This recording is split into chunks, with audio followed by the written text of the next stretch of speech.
Então, se nós precisássemos resumir todas as Escrituras em um único versículo, o primeiro versículo do último livro das Escrituras, o livro de Apocalipse, que traduzido significa revelação, diz qual é toda a história bíblica, qual é o objetivo do texto sagrado. Do que tratam esse texto?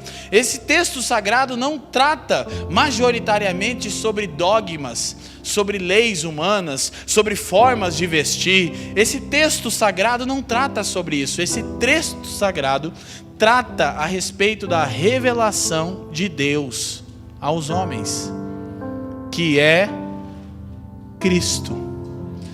As Escrituras, elas são a história do desejo de Deus se dar a conhecer aos homens.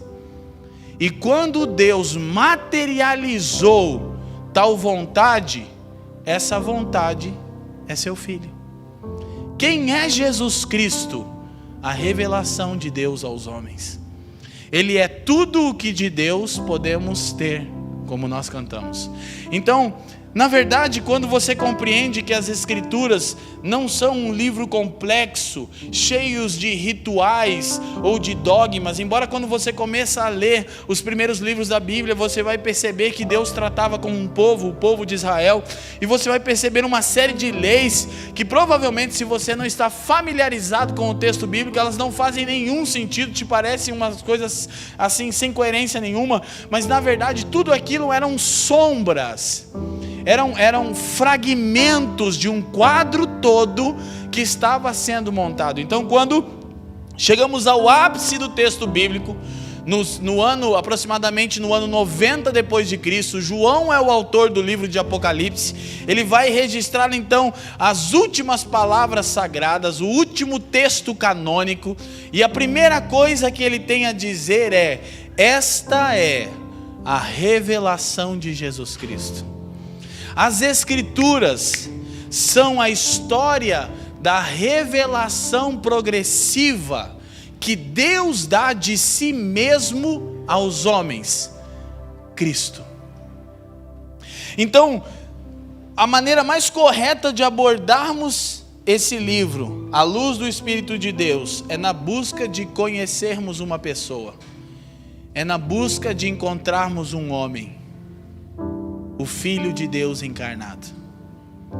É disso que trata esse livro, é disso que trata o texto sagrado. O desejo de Deus se revelar aos homens se tornou real, e essa materialização é Jesus, chamado Cristo. Então eu realmente amo as Escrituras, porque eu descobri que elas tratam de revelar Deus a mim. É um livro que nos chama para um relacionamento pessoal.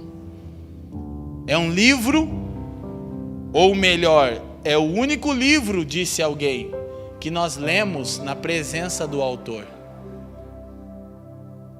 Nós aqui da família nos dedicamos a literaturas e nós amamos muitas literaturas e por isso recomendamos a vocês. E deixo eu carinhosamente dar uma boa dica para 2020. Se você deseja sair do nível da mediocridade, leia. E eu não estou falando apenas ler as Escrituras, obviamente, para aqueles que amam o Senhor, as Escrituras são o mais importante texto, sim. E eu não estou falando apenas de boas literaturas que nos elucidam as Escrituras, sim. Eu estou te falando de literaturas da sua área profissional, de literaturas coerentes sobre política, de literaturas coerentes sobre ciência. Se você deseja deixar de ser medíocre, leia. Amém? Entretanto, esse é o único livro, disse alguém, repito, que nós lemos na presença do autor, que nós lemos acompanhado pelo autor. Então, o nosso tema hoje é quem é Jesus, ok? Quando nós olhamos para as Escrituras, e não vamos hoje, assim, olhar tantos textos bíblicos, embora vamos usar a projeção para facilitar o entendimento com bastante frequência hoje. Quando nós olhamos para as Escrituras, nós descobrimos uma coisa: Cristo é o anseio de todos os santos da Bíblia. Quando nós olhamos para Abraão, quando olhamos para Moisés, quando olhamos para Davi, os patriarcas da nação de Israel, nós descobrimos que todos eles tinham o mesmo anseio: conhecer a Cristo. As Escrituras dizem em João que Abraão desejou, almejou, anelou ver o dia de Cristo, viu e se regozijou. A mesma Escritura diz sobre Moisés, que era então príncipe do Egito, a nação mais poderosa e estruturada do planeta Terra, que Moisés preferiu o vitupério e a vergonha de Cristo do que a glória do Egito. Entretanto, entre Moisés e Cristo há 2000 anos de diferença. Mas ele recebeu uma revelação de que Deus encarnaria. E ele achou mais coerente padecer e ser exposto à vergonha do que ser um príncipe na nação mais poderosa do planeta Terra. São homens de revelação. Quando olhamos Davi, Davi disse: uma coisa eu quero contemplar o Senhor. Quantos salmos são salmos messiânicos? Na verdade, boa parte dos salmos de Davi revelam o desejo que Davi tinha de conhecer a Cristo. Quando nós olhamos para os profetas da primeira aliança, o próprio apóstolo Pedro vai dizer que todos eles indagavam ao Senhor de quando aquilo que eles profetizavam se tornaria real. Quando aquilo se tornaria palpável, tangível. Eles almejavam por Cristo. Quando você entra na nova aliança, naquilo que nós chamamos de Novo Testamento, você que tem um pouquinho mais de familiaridade com o texto bíblico vai lembrar de homens como Simeão. Diz a história que era um ancião que todos os dias no templo orava, esperando o aparecimento do Messias de Deus, do Cristo de Deus. E Simeão, quando recebe o menino na sua mão, nas suas mãos, já bem velhinho, ele diz: Senhor, despede em paz o teu servo. Ele diz: os meus olhos viram a salvação. Ele almejou viver, não até o dia em que ele tivesse sucesso, mas até o dia em que ele conhecesse a Cristo. O que dizer também da profetisa Ana, que o texto do Novo Testamento vai dizer que ela também labutava no templo, esperando a manifestação. O que dizer do texto? Lembrei-me, quando estava refletindo sobre isso, do Dennis e de uma canção de David Keelan, que nós cantávamos muito. O que dizer do texto do maior de todos os apóstolos, Paulo, Filipenses capítulo 3, versículo 8. Paulo diz: deveras considero todas as coisas como perca, para que possa ganhar a excelência do conhecimento de Cristo Jesus. E quando olhamos por todos os apóstolos e todos os santos também do Novo Testamento, há um único desejo: conhecer a Cristo e ser achado nele. Então todas as Escrituras vão mostrar sobre isso. E nós já tivemos uma palavra, duas foram as palavras quando nós falamos sobre os 4 fundamentos do Novo Testamento. Quem lembra aí? Levanta a mão e diz sim. Então, nós falamos muito sobre a revelação de Cristo, e eu hoje queria trazer, na verdade é fácil, né? Porque tem tantas coisas, as Escrituras são, cada página das Escrituras são sobre Cristo, porque Cristo é a revelação que Deus dá de si mesmo aos homens. Então eu fiquei procurando outros textos e para que a gente possa entender. A primeira pergunta então que nós levantamos é: quem é Cristo? Quem é Jesus? E o texto de Colossenses capítulo 1, nós vamos usar a versão A Mensagem intencionalmente.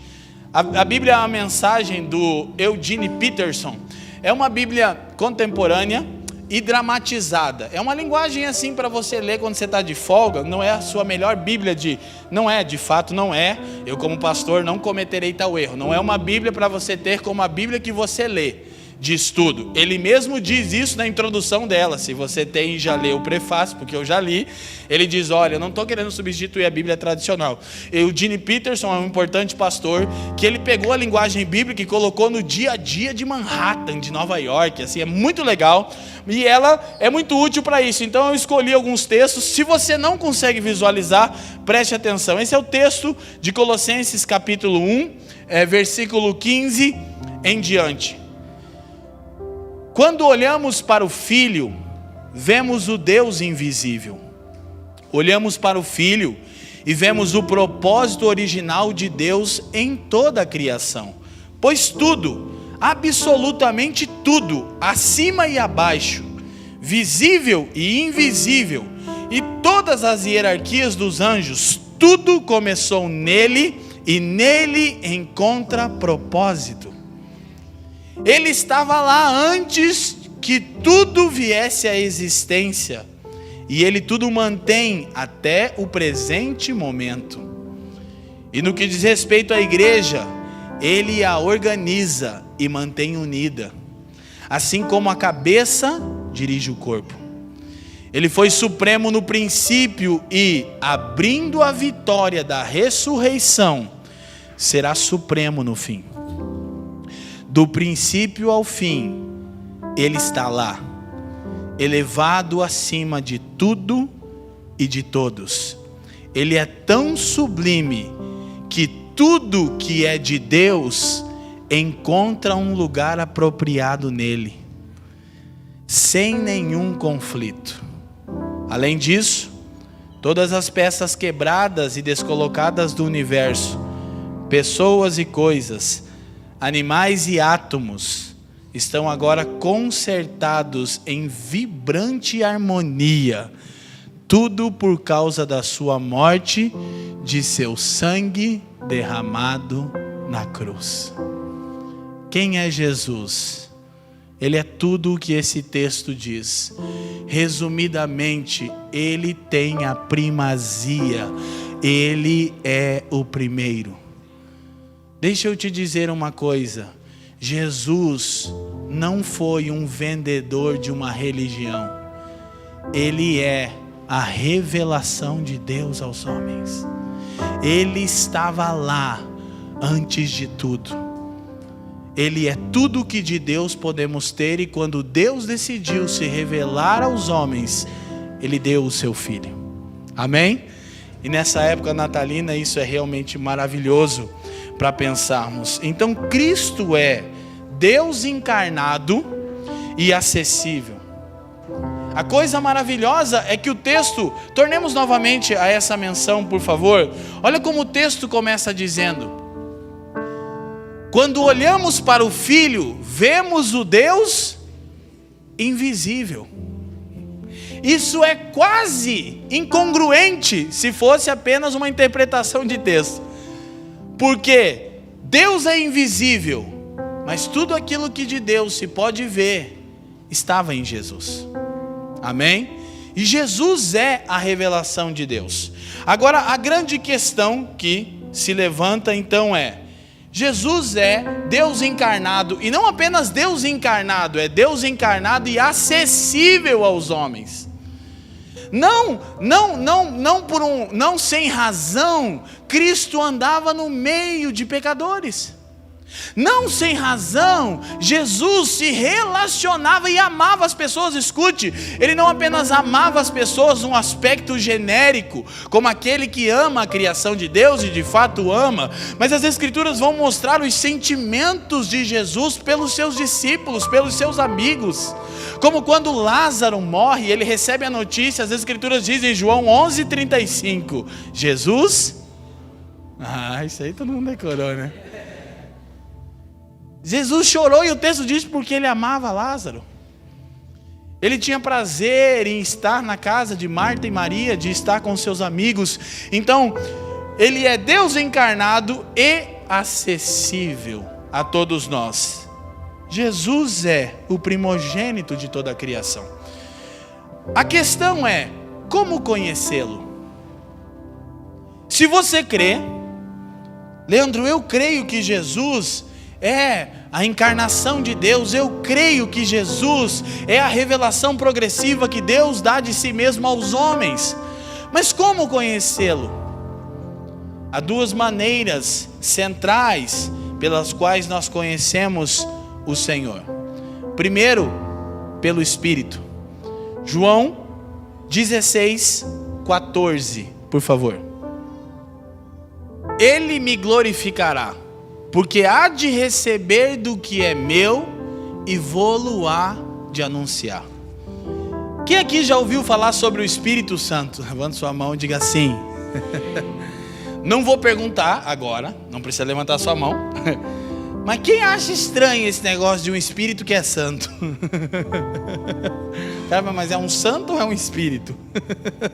Porque a gente vive num país tomado pelo sincretismo religioso, né? O Brasil é um país de muitas crenças, de muitas concepções religiosas.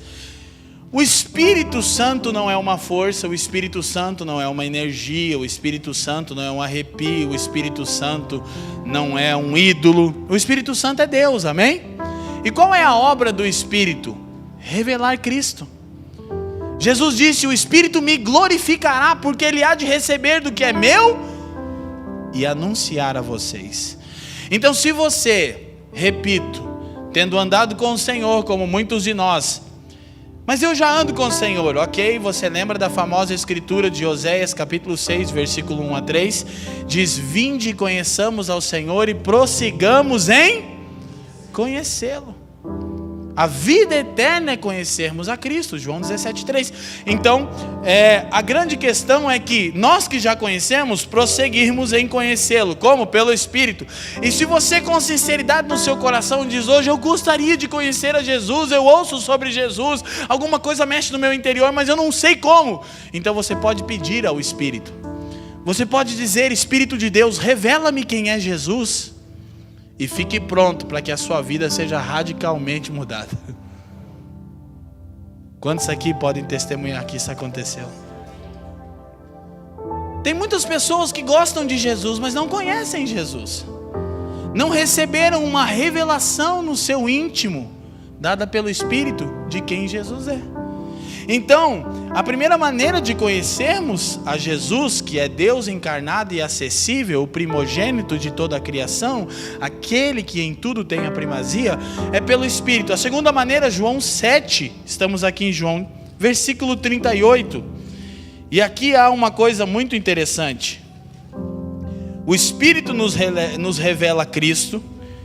E esse insight pode acontecer em qualquer momento, pode acontecer agora. Você pode, com sinceridade no seu coração, pedir e o Senhor começa a te revelar quem é seu filho. Pode acontecer no ônibus, no trabalho, enfim. Mas crescer nesse conhecimento, Jesus mesmo disse, João 7,38, ele diz o seguinte, aquele famoso texto quando ele se levanta na festa e diz: quem crê em mim, como diz a...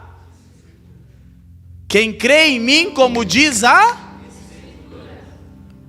Escritura. Não é esse texto, a gente já usou, pode tirar ele para mim, já não precisa projetar. Quem crê em mim, como diz as Escrituras. Leandro, estou aqui te ouvindo, ou estou aqui porque alguém me convidou, eu tenho um parente, um familiar, ou estou aqui porque eu vim por mim mesmo, e eu gosto de Jesus, e eu estou crendo em Jesus, mas por que as coisas não acontecem? Porque você está crendo em Jesus do jeito errado.